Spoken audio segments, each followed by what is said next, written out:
સોનગઢના બાપા સીતારામ નગરમાં રહેતી એક મહિલાએ સોનગઢ પોલીસ સ્ટેશનમાં ફરજ બજાવતા એક મહિલા પોલીસ કર્મચારી સામે ગંભીર આક્ષેપ કર્યા છે. મહિલાના જણાવ્યા મુજબ તારીખ 6 જુલાઈની રાત્રે પોલીસ તેમના ઘરે પહોંચી હતી અને તેમના પતિ અંગે પૂછપરછ કરી હતી. મહિલાનો દાવો છે કે તેમણે તેમના પતિ થોડા સમય પછી ઘરે આવશે તેમ જણાવ્યું હતું. ત્યારબાદ તેમની સાથે મારપીટ કરવામાં આવી.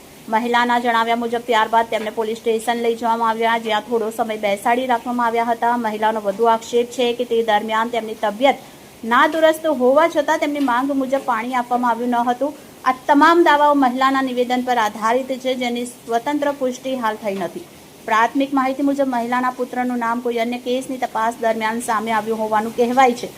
જોકે આ કેસમાં તેની શું ભૂમિકા છે અને પોલીસ દ્વારા કઈ કાયદેસરની કાર્યવાહી કરવામાં આવી રહી હતી તે અંગે સત્તાવાર વિગતો હજુ જાહેર થઈ નથી. મહિલાએ સંબંધિત મહિલા પોલીસ કર્મચારી સામે વિભાગીય કાર્યવાહી કરવાની અને ન્યાય અપાવવાની માંગ કરી છે. બીજી તરફ આક્ષેપોને લઈ પોલીસ વિભાગ તરફથી સત્તાવાર નિવેદન અથવા સ્પષ્ટતા સામે આવે તે પણ એટલું જ મહત્વપૂર્ણ રહેશે. જો મહિલા દ્વારા કરવામાં આવેલા આક્ષેપ સાચા સાબિત થાય તો તે પોલીસની કામગીરી અને નાગરિકોના અધિકારો અંગે ગંભીર પ્રશ્નો ઊભા કરી શકે છે. બીજી તરફ જો તપાસમાં આક્ષેપો અસત્ય સાબિત થાય તો તે હકીકત પણ એટલી જ સ્પષ્ટ રીતે સામે આવવી જરૂરી છે. આ સમગ્ર મામલે હવે નિષ્પક્ષ અને પારદર્શક તપાસ બાદ જ સાચી હકીકત સામે આવશે. અમારા તરફથી પણ સંબંધિત પોલીસ અધિકારીઓનો પક્ષ મેળવવાનો પ્રયાસ કરવામાં આવશે અને તેમનો પ્રતિભાવ મળતા તેને પણ સમાન મહત્વ સાથે રજૂ કરવામાં આવશે. રિપોર્ટર વિકાસ પાટીલ, બુલેટ 26 ગુજરાત ન્યૂઝ, તાપી. જી, આપનું નામ? લલિતાબેન. ક્યાં રહેવાનું? બાપા સીતારામ નગર, સોનગઢ. સોનગઢ. શું થયેલું બેન? આ કાલે મેડમ આવેલી એક પોલીસ વાળી, મને બહુ માર્યું, કાનમાં બી માર્યું અને લાતથી બી માર્યું. બરાબર. મેડમ આવીને તમને શું પૂછ્યું, શું કીધું? વાર વાર આવે આ મેડમ ની કે તમારા પોયરા કાસે ખોટી કેસ નાખેલી છે મારા પોયરા પર, અને અમે આવીને ધમકી આપતી છે. આ બહુ તો એવું કરું તે કરું તો શું ધમકી આપે તમને?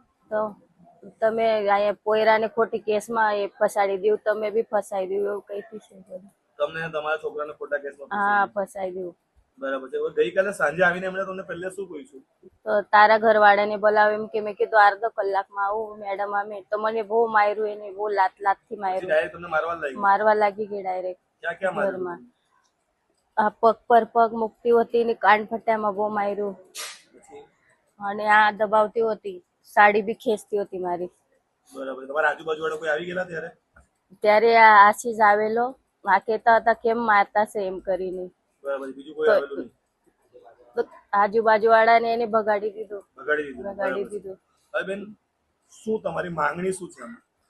અમારી માંગણી છે તો એ મેડમ ને સસ્પેન્ડ કરો, એમ બહુ હેરાન કરતી છે. હા, બરાબર છે. હવે તમને દવાખાને આવવાની જરૂર કેમ પડી? મને વોમિટ થતી હતી ને બહુ ગભરામણ થતી હતી. બરાબર છે. જેમ આવ્યું તા કે દુખતું હતું તમને? શું? હા, બહુ દુખતું હતું. યા કાનમાં ને આ બહુ દુખતું હતું, યા દુખતું હતું. તો પહેલા તમે ક્યાં ગયા દવાખાને? અમે સરકારીમાં ગયેલા પહેલા. શું કીધું ડોક્ટરે? તો ઇન્જેક્શન આપ્યું, એ તો તાજા એમ કે વ્યારા જાવ એમ કે. વ્યારા જાવ? વ્યારા કેવી રીતના આવ્યા? તો 108 માં આવ્યા. 108 માં તમે અહીંયા આવ્યા. તમને હવે ન્યાયની અપેક્ષા રાખો છો? બીજું કઈ કહેવા માંગો છો તમે? હા, ન્યાય જોઈએ અમે. આ બહુ ગાળી ગરોસ કરતી છે અને ખોટા આરોપ લગાવી દઉં એમ કે તારા પોયરા પર એ ધમકી આપતી છે બહુ. બરાબર છે. મેડમ તમને બતાવો, તમે ઓળખી જાવ કે મેડમ કોણ? હા, ઓળખી જાવ કોણ છે.